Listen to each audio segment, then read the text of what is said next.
कामकाज के अलावा एक्स्ट्रा कमाई करना चाहते हैं, अपनी कमाई में और पैसे जोड़ना चाहते हैं, तो आज हम आपके लिए लाए हैं कमाई करने का एक और आसान तरीका।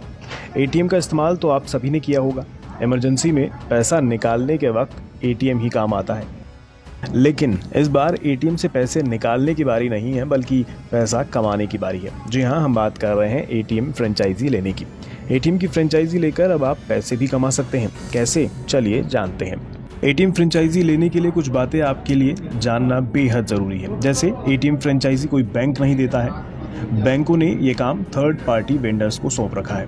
थर्ड पार्टी वेंडर्स के रूप में प्रमुख नाम Tata Indicash ATM, Hitachi, Muthoot ATM और इंडिया वन एटीएम है। टाटा इंडिकैश इनमें सबसे बड़ी और सबसे पुरानी कंपनी है। अब अगर आपको टाटा इंडिकैश से एटीएम फ्रेंचाइजी लेनी है तो आपके पास क्या कुछ होना चाहिए, इस पर बात करते हैं। एटीएम फ्रेंचाइजी लेने के लिए सबसे पहले तो आपके पास सही लोकेशन होनी चाहिए, मतलब जहां लोगों की आवाजाही काफ़ी अच्छी खासी हो। ऐसी जगह पर कम से कम 60 से 80 स्क्वायर फीट का कमर्शियल स्पेस होना चाहिए। ये स्पेस लीज पर भी हो सकता है। एप्लीकेशन डालने के बाद टाटा इंडिकैश सबसे पहले आपके लोकेशन को शॉर्टलिस्ट करता है। इसके बाद कंपनी के साथ एक एग्रीमेंट तैयार होता है। कुल इन्वेस्टमेंट 5 लाख रुपए होता है, जिसमें से 2 लाख रुपए रिफंडेबल है। एटीएम फ्रेंचाइजी होने वाले खर्च और कमाई पर बात करें, उससे पहले आपको थोड़ी सी जानकारी देश में एटीएम के इतिहास पर भी दे देते हैं। एटीएम मशीन का इस्तेमाल पहली बार देश में 1980 में हुआ था। भारत में प्रति लाख आबादी पर महज 28 एटीएम है।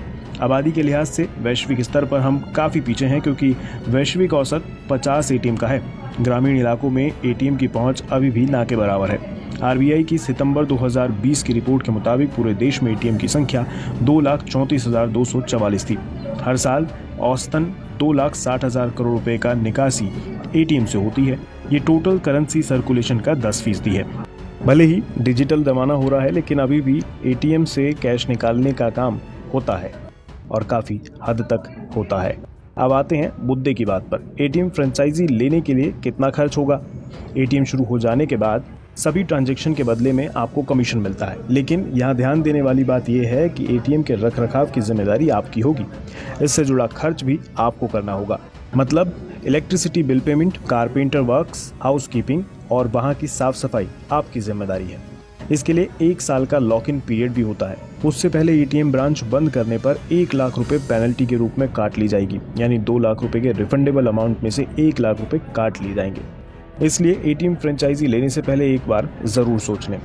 अब बात करते हैं कमाई कितनी होगी और खर्च हटाने के बाद बचत क्या होगी। कमाई की बात करें तो हर कैश ट्रांजैक्शन पर 8 रुपये मिलते हैं और नॉन कैश ट्रांजैक्शन पर 2 रुपये मिलते हैं। सालाना आधार पर रिटर्न ऑफ इन्वेस्टमेंट 33 से 50% तक का है।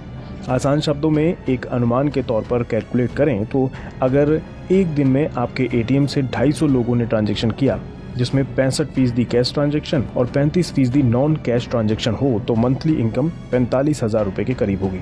ऐसे ही अगर रोज़ाना 500 ट्रांजैक्शन होते हैं तो करीब 88 से 90,000 रुपये कमीशन के रूप में आपके बन जाएंगे।